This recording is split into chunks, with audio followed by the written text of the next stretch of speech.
позавчера или вчера Битаров говорил о том, что пора перестать воровать. Те люди, которые воруют у своего народа, должны сидеть в тюрьме. И вот прошло 2 дня, и мы видим, как прямо в лужу кладут асфальт. Вот он, ямочный ремонт по-осетински. Прямо в луже клали асфальт. Чтобы вы понимали, это все вот... Этот асфальт вот так скапывается. То есть... Вот они, дороги по-осетински.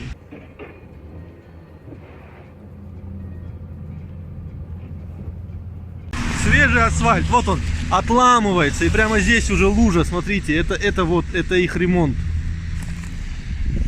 Молодцы, и всю так улицу, и весь город сегодня чинят.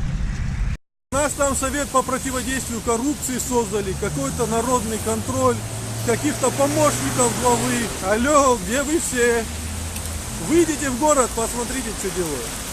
Асфальт даже не держится в ямах, в которых его засыпали. И вот он сразу уже выходит на дорогу. Ну просто кусками вот так.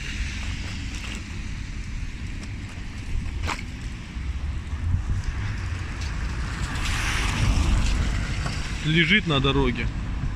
Если его уложили в дождь, а потом просто подумали, закрыли на это глаза и не стали его перекладывать, то, скорее всего, этот асфальт будет разрушаться. Да.